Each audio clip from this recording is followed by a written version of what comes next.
అలసిన వానికి ఊరడించు మాటలు. సహోదరుడు భక్తి సింగ్ గారి పరిచయం నుండి సేకరించిన అనుదిన ధ్యానములు. సెప్టెంబర్ 18. నా పేరు పెట్టబడిన నా జనులు తమ్మును తాము తగ్గించుకొని ప్రార్థన చేసిన ఎడల ఆకాశం నుండి నేను ప్రార్థనను విని వారి పాపమును క్షమించి వారి దేశమును స్వస్థపరచుదును. 2వ దినవృత్తాంతములు 7వ అధ్యాయము 14వ వచనం. నెహెమ్యా యెరూషలేము గుమ్మములు అగ్నిచేత కాల్చబడినవని, ప్రాకారములు పడద్రోయబడినవని వినినప్పుడు ఎంతో కన్నీటితో మరియు ఉపవాసముతో ప్రార్థించ మొదలుపెట్టెను. దేవుడు ఇశ్రాయేలుకు తానిచ్చిన వాగ్దానమును జ్ఞాపకం చేయగోరెను. లేవియకాండము 26వ అధ్యాయము 40 నుండి 45 వచనము. మొదట అతడు తన పాపములను, తన తండ్రి ఇంటి పాపములను మరియు దేవుని ప్రజల యొక్క పాపములను ఒప్పుకొనను ఆరంభించెను.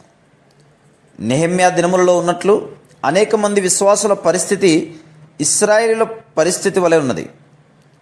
దేవునికి, ఆయన వాక్యమునకు మరియు ఆయన మందిరమునకు వారి జీవితములలో తగిన స్థానం ఇవ్వకపోయినందున వారు గొడ్డుబారిన స్థితిలో నుండి. 1 కొరింథీ 3వ అధ్యాయము 1-6 వచనములు. మనలను మనము తగ్గించుకొని నిజమైన పశ్చాత్తాపంతో ఆయన వైపు తిరిగిన ఎడల, హృదయపూర్వకంగా ఆయనను గణపరిచిన ఎడల గొప్ప ఆశీర్వాదములను పొందుము. భయముతోనూ వణుకుతోనూ మన పాపములను ఒప్పుకొని ఎడల ఆయన మన ప్రార్థన ఆలకించి మన పాపములను క్షమించి మనలను దీవించును. నెహెమ్యా దేవుని వాగ్దానమును నమ్మినవాడై 2వ దినవృత్తాంతములు 7వ అధ్యాయం 14వ వచనములో ఉన్నట్లు దుఃఖముతోనూ ఉపవాసముతోనూ ప్రార్థించ మొదలుపెట్టెను. మనలను మనం తగ్గించుకొని దేవునికి ప్రార్థించిన ఎడల మొదటి ప్రేమను తిరిగి పొందుదుము. అప్పుడు దేవుడు కూడా మనలో కార్యము చేయని ఆరంభించి ఆయన తన ఆత్మను, విజ్ఞాపన ఆత్మను మనపై కుమ్మరించును. అప్పుడు మన జీవితములు సంపూర్ణముగా ఫలవంతమగును. మరి ఒకసారి ఇంతకుముందు అనుభవించిన రీతిగా ఆయన దీవెనలు పొందుదుము.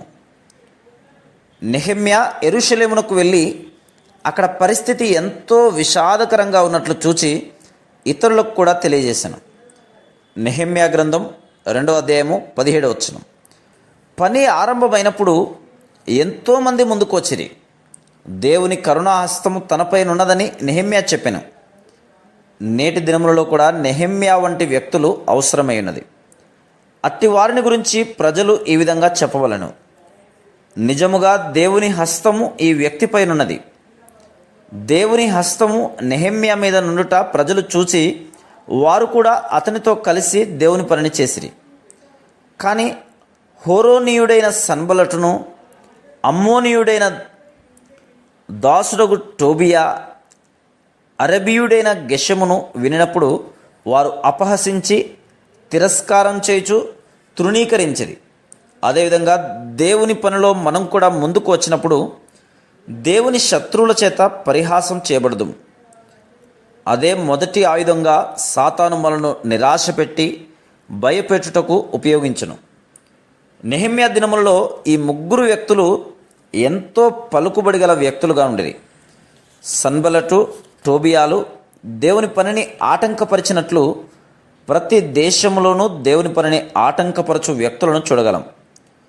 ప్రభు శక్తి కొరకు చాలినంతగా ప్రార్థించని ఎడల మనల్ని కూడా అటువంటి వ్యక్తులు దేవుణ్ణి వెంబడించకుండా అడ్డుకొనగలరు. నెహెమ్యా ప్రార్థన ద్వారా ఇటువంటి అడ్డంకులను జయించగలిగాను. దేవునిపై తన మనస్సును నిలుపుకొనుటను బట్టి వారి మాటలను లక్ష్య పెట్టలేదు. అందుచేత ఎంతో నమ్మకంగా ఇట్లు చెప్పగలిగాను: ఆకాశమందు నివాసి అయిన దేవుడు తానే మా యత్నమును సఫలం చేయును గనక ఆయన దాసులమైన మేము కట్టుటకు పూనుకొనుచున్నాము. 20వ వచనం. తిరిగి జన్మించని వారు ఇహలోక సంబంధమైన మనసు కలిగి ఎంతో తెలివిగల వారైనను దేవుని పనిలో ఎటువంటి భాగమును కలిగి ఉండలేరు. ఎందుకనగా వారు దేవుని చేత పిలువబడలేదు.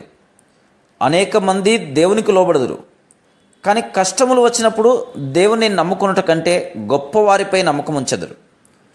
ఎట్టి పరిస్థితుల్లోనైనాను దేవుని ప్రజలు అవిశ్వాసులు మరియు లోకస్తులపై ఆధారపడకూడదు. దేవునికి సంపూర్ణ విధేయత చూపుట ద్వారా మరియు ప్రార్థన ద్వారా తప్పనిసరిగా శత్రువును ఓడించగలం. మనము దేవుని పనిలో ధైర్యముగా ముందుకొచ్చినప్పుడు మనల్ని అడ్డగించుటకు మరియు భయపెట్టుటకు శత్రువు ప్రయత్నం చేయును. ఆ రీతిగా దేవునిపై ఆధారపడి ప్రార్థన ద్వారా నెహెమ్యా శత్రువును ఎదుర్కొనుటే కాక ఓడించెను. Praise the lord.